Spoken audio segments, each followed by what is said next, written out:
ಚಿಂಚೋಳಿ ತಾಲೂಕಿನ ಕಲ್ಲೂರು ರೋಡ್ ಗ್ರಾಮದಲ್ಲಿ ಡಾಕ್ಟರ್ ಬಾಬಾ ಸಾಹೇಬ್ ಅಂಬೇಡ್ಕರ್ ಅವರ 134ನೇ ಜಯಂತ್ಯುತ್ಸವದ ನಿಮಿತ್ತವಾಗಿ ಸ್ಪರ್ಧಾತ್ಮಕ ಪರೀಕ್ಷೆ ಏರ್ಪಡಿಸಲಾಗಿತ್ತು. ಚಿಂಚೋಳಿ ತಾಲೂಕಿನ ಕಲ್ಲೂರು ರೋಡ್ ಗ್ರಾಮದಲ್ಲಿ ಡಾಕ್ಟರ್ ಬಾಬಾ ಸಾಹೇಬ್ ಅಂಬೇಡ್ಕರ್ ಅವರ 134ನೇ ಜಯಂತ್ಯುತ್ಸವದ ನಿಮಿತ್ತವಾಗಿ ಸ್ಪರ್ಧಾತ್ಮಕ ಪರೀಕ್ಷೆಗಳನ್ನು ಹಮ್ಮಿಕೊಳ್ಳಲಾಗಿತ್ತು.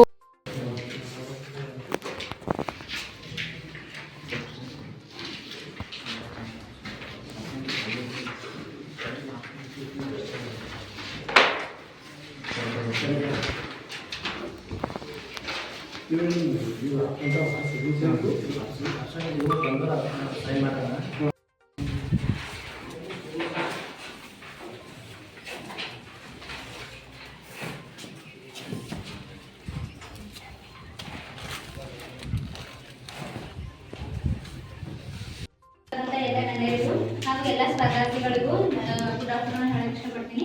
ನನ್ನ ಹೆಸರು ವಿಜಯಲಕ್ಷ್ಮಿ. ನಾನು ಚಿಂಚೋಳಿಯಿಂದ ಬಂದಿದ್ದೀನಿ. ನಾನು ಕೂಡ 2 ವರ್ಷದಿಂದ ಈ ಪರೀಕ್ಷೆಯಲ್ಲಿ ಭಾಗವಹಿಸ್ತಿದ್ದೀನಿ.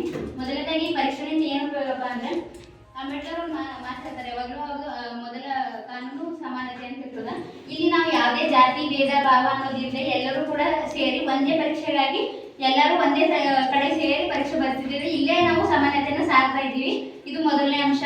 ಹಾಗೆ ಎರಡನೇ ಅಂಶ ಏನಪ್ಪಾ ಅಂದರೆ, ಈಗ ಸರ್ ಹೇಳ್ದಂಗೆ ಈಗ ಎಲ್ಲ ಪ್ರಸ್ತುತ ಶಿಕ್ಷಣ ಯಾವ ರೀತಿ ಆಗಿದೆ ಅಂದರೆ ಸಿಲೆಬಸ್ ಓರಿಯೆಂಟೆಡ್ ಆಗಿದೆ. ನಾವು ಕೇವಲ ಪರೀಕ್ಷೆಗಾಗಿ ಓದ್ತಿರ್ತೀವಿ. ಪರೀಕ್ಷೆ ಮುಗಿದ ತಕ್ಷಣ ಅದ್ರ ಕಡೆ ತಿರುಗು ನೋಡಕ್ ಹೋಗಲ್ಲ. ಹಾಗೆ ನಾವು ಸಿಲೆಬಸ್ ನಲ್ಲಿ ಯಾವ ವಿಷಯ ಕೊಡ್ತಾರೆ ಅದೇ ವಿಷಯವನ್ನ ಮಾತ್ರ ಓದ್ತಕ್ಕಂಥದ್ದು. ಆದರೆ ಈ ಪರೀಕ್ಷೆಯಿಂದ ಏನ್ ಸಹಾಯ ಆಗ್ತದೆ ಅಂದ್ರೆ, ನಾವು ಈಗ ಎಷ್ಟೇ ನಮ್ಮ ಸ್ವಾತಂತ್ರ್ಯ ಹೋರಾಟಗಾರರು ಅಂಬೇಡ್ಕರ್ ಆಗಿರ್ಬೋದು, ನಾರಾಯಣ ಗುರು ಆಗಿರ್ಬೋದು, ಕನಕದಾಸರು, ವಚನ ಪಂಡಿತರು, ಎಷ್ಟೋ ಋಷಿ ಮುನಿಗಳ ಬಗ್ಗೆ ಕೂಡ ನಾವು ಈ ಪರೀಕ್ಷೆಯಿಂದ ತಿಳ್ಕೊತಿದ್ದೀವಿ. ಅವ್ರ ಬಗ್ಗೆ ಹೆಚ್ಚೆಚ್ಚು ಮಾಹಿತಿಗಳು ಕೂಡ ನಮ್ಗೆ ದೊರೆಯಿತು. ಹಾಗಾಗಿ ಇಂತಹ ಸ್ಪರ್ಧೆ ನಡೆಸುವುದರಿಂದ ನಾವಾಗಿರ್ಬೋದು ಅಥವಾ ನಮ್ಮ ಮುಂದಿನ ಪೀಳಿಗೆ ಆಗಿರ್ಬೋದು ಎಲ್ರಿಗೂ ಕೂಡ ಜ್ಞಾನವನ್ನು ಹೆಚ್ಚಿಗೆ ಮಾಡ್ಕೊಳ್ಳಕ ಸಹಾಯ ಆಗ್ತದೆ ಅಂತ ಹೇಳ್ಬೋದು. ಇಷ್ಟು ನಾನು ಮಾತಾಡ್ತೀನಿ. ಈ ಒಂದು ಎಕ್ಸಾಮ್ ಏನಪ್ಪ ಅಂದರೆ ನಮ್ಮನ್ನು ಇದು ಗೊತ್ತಾಗಿಲ್ಲ. ವಾಟ್ಸಪ್ನಲ್ಲಿ ನೋಡಿದ್ರೆ ನಮ್ಮ ಪಕ್ಷದ ನಾನು ಹೇಳ್ಕೊಟ್ಟಿಲ್ಲ. ಬಾಬಾ ಅಂಬೇಡ್ಕರ್ ಅವರ ಜಯಂತಿ ಏನಪ್ಪ ಅಂದ್ರೆ ಇಟ್ಕೊಂಡಿದ್ದಾರೆ. ಭಾಗವಹಿಸ್ತಾರೆ ಎಲ್ಲರಿಗೆ ಹೇಳಿದೆ. ಆದರೆ ನಮ್ಮ ಪುಸ್ತಕ ಕರ್ಕೊಂಡ್ಬಂದಿಲ್ಲ ಅಂತಿಲ್ಲ. ಯಾಕಂದರೆ ಈ ಎಕ್ಸಾಮ್ ಇರಬೇಕು. ಯಾಕಂದ್ರೆ ಸಮಾಜದಲ್ಲಪ್ಪ ಅಂದ್ರೆ ಎಲ್ಲ ನಾಯಕರು ಏನಪ್ಪ ಅಂದ್ರೆ ಜೀವನ ಚರಿತ್ರೆ ಸಾಧನೆಗಳು ಬರ್ತಾರೆ. ಯಾಕಂದ್ರೆ ಸಿಲೆಬಸ್ ತಕ್ಕಂಥವೆಲ್ಲ ಓದುತ್ತೀವಿ. ಬಟ್ ಅದು ಓದ್ತೀವಿ. ಆಮೇಲೆ ನಾವು ನೆಕ್ಸ್ಟ್ ಇವಾಗ ನೀವು ಓದಿದ ತಿಳ್ಕೊಂಡು ನೆಕ್ಸ್ಟ್ ನಮ್ಗೆ ಯಾವುದನ್ನ ಕೊಡ್ತದೆ ಇವಕ್ಕೆ ಮಾಡ್ತಾರೆ. ನಾವು ಇದೊಂದು ಒಳ್ಳೆಯ ಉದ್ದೇಶ ಅಂತ ಹೇಳ್ಕೊಂಡು ಒಂದು ಹಾಡ ಹಾಕ್ತೇನೆ.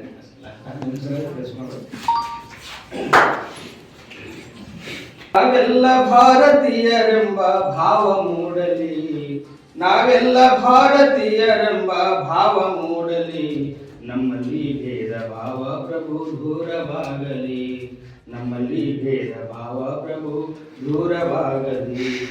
ನಾವೆಲ್ಲ ಭಾರತೀಯರೆಂಬ ಭಾವ ಮೂಡಲಿ, ನಮ್ಮಲ್ಲಿ ಭೇದ ಭಾವ ಪ್ರಭು ದೂರವಾಗಲಿ, ನಮ್ಮಲ್ಲಿ ಭೇದ ಭಾವ ಪ್ರಭು ದೂರವಾಗಲಿ. ಒಂದು ತೋಟದಲ್ಲಿ ಹಲವು ಬಣ್ಣದ ಹೂಗಳು, ಒಂದು ತೋಟದಲ್ಲಿ ಹಲವು ಬಣ್ಣದ ಹೂಗಳು, ಅದರಂತೆ ನಮ್ಮ ದೇಶದಲ್ಲಿ ಹಲವು ಮತಗಳು, ಅದರಂತೆ ನಮ್ಮ ದೇಶದಲ್ಲಿ ಹಲವು ಮತಗಳು. ಆ ಹೂಗಳಂತೆ ಮತಗಳು, ಆ ಹೂಗಳಂತೆ ಮತಗಳು ಸದ್ಭಾವ ಬೀರಲಿ, ನಮ್ಮಲ್ಲಿ ಭೇದ ಭಾವ ಪ್ರಭು ದೂರವಾಗಲಿ. ನಾವೆಲ್ಲ ಭಾರತೀಯರೆಂಬ ಭಾವ ಮೂಡಲಿ, ನಮ್ಮಲ್ಲಿ ಭೇದ ಭಾವ ಪ್ರಭು ದೂರವಾಗಲಿ. ನಾವು ಮನೆಯ ಕಟ್ಟುವಾಗ ಭೂಮಿ ಜಾತಿ ಕೇಳಿತೆ, ನಾವು ಶ್ವಾಸ ಎಳೆಯುವಾಗ ಗಾಳಿ ಕುಲವ ಕೇಳಿತೆ. ನಾವು ಮನೆಯ ಕಟ್ಟುವಾಗ ಭೂಮಿ ಜಾತಿ ಕೇಳಿತೆ, ನಾವು ಶ್ವಾಸ ಎಳೆಯುವಾಗ ಗಾಳಿ ಕುಲವ ಕೇಳಿತೆ. ಈ ಸೃಷ್ಟಿಯಲ್ಲಿ ಸರ್ವರು, ಈ ಸೃಷ್ಟಿಯಲ್ಲಿ ಸರ್ವರು ಸಮನಾಗಿ ಬಾಳಲಿ, ನಮ್ಮಲ್ಲಿ ಭೇದ ಭಾವ ಪ್ರಭು ದೂರವಾಗಲಿ, ನಮ್ಮಲ್ಲಿ ಭೇದ ಭಾವ ಪ್ರಭು ದೂರವಾಗಲಿ. ಈ ಸಂದರ್ಭದಲ್ಲಿ ರಾಘವೇಂದ್ರ ಗುತ್ತಿದಾರ್, ಮಂಜುನಾಥ್, ಜಯಂತ್ಯುತ್ಸವ ಸಮಿತಿಯ ಸರ್ವ ಸದಸ್ಯರು, ವಿದ್ಯಾರ್ಥಿಗಳು ಭಾಗಿಯಾಗಿದ್ದರು. Mehboob, on spot news, Sulepet. ಮದುಮಗನ ಹಾಗೂ ಕುಟುಂಬದ ಸದಸ್ಯರ ಸ್ನೇಹಿತರ ಬಟ್ಟೆ ಖರೀದಿಗೆ ಹೋಗೋ ಪ್ಲಾನ್ ಏನಾದ್ರೂ ಇದೆನಾ? ಎಲ್ಲಿ ಖರೀದಿ ಮಾಡಬೇಕು ಅಂತ ಯೋಚಿಸ್ತಾ ಇದ್ದೀರಾ? ಹಾಗಾದ್ರೆ ಬನ್ನಿ ಪುರುಷರ ಬಟ್ಟೆಗಳ ಬೃಹತ್ ಶೋರೂಮ್ ಮೀರಾ ಮೆನ್ಸ್ ಅವೆನ್ಯೂಗೆ. ನಿಮ್ಮ ಮನೆಯಲ್ಲಿ ಮದುವೆ ಇದೆಯಾ? ಮದುಮಗ ಸೇರಿದಂತೆ ಸಂಬಂಧಿಕರಿಗೆ, ಸ್ನೇಹಿತರಿಗೆ ಬಟ್ಟೆ ಖರೀದಿ ಮಾಡೋದಿದೆಯಾ? 10 ಅಂಗಡಿಗೆ ಹೋಗಿ ಬಟ್ಟೆ ಹುಡುಕುವ ಬದಲು ಎಲ್ಲಾ ರೀತಿಯ ಹಬ್ಬಗಳ, ಮದುವೆ, ಶುಭ ಸಮಾರಂಭ ಸೇರಿದಂತೆ ಎಲ್ಲಾ ರೀತಿಯ ಬಟ್ಟೆಗಳು ಇದೀಗ ಒಂದೇ ಸೂರಿನಡಿಯಲ್ಲಿ ಕಲ್ಪಿಸಿದ್ದಾರೆ. ಹಾಗಾದ್ರೆ ಚಿಂತೆ ಬಿಡಿ. ನಿಮ್ಮ ಕಲಬುರಗಿಯಲ್ಲಿ ಮೀರಾ ಮೆನ್ಸ್ ಅವೆನ್ಯೂ ಪುರುಷರ ಬಟ್ಟೆಗಳಿರುವ ಬೃಹತ್ ಶೋರೂಮ್ ಪ್ರಾರಂಭಿಸಿದ್ದಾರೆ. ಇಲ್ಲಿ Manyavar, Blackberry, Jack and Jones, Rare Rabbit, Spykar, Indian Terrain, Arrow, Mufti, US Polo ಸೇರಿದಂತೆ ಎಲ್ಲಾ ರೀತಿಯ ಬ್ರಾಂಡೆಡ್ ಬಟ್ಟೆಗಳು ಇಲ್ಲಿ ಲಭ್ಯ. ಇನ್ನೊಂದು ವಿಶೇಷ ಏನೆಂದ್ರೆ ಮದುಮಗನಿಗೆ ಹಾಗೂ ಸಂಬಂಧಿಕರಿಗೆ ಮದುವೆಗೆ ಬೇಕಾದ ಎಲ್ಲಾ ರೀತಿಯ ಬಟ್ಟೆ, ಸೂಟ್, ಶೇರ್ವಾನಿ, ಜೋಧ್ಪುರಿ, ಬ್ಲೇಸರ್, ಪೇಟಾ, ಶೂಸ್ ಸೇರಿದಂತೆ ಎಲ್ಲಾ ರೀತಿಯ ವಸ್ತುಗಳು ಇಲ್ಲಿ ರಿಯಾಯಿತಿ ದರದಲ್ಲಿ ಲಭ್ಯ. ಮತ್ತ್ಯಾಕೆ ತಡ?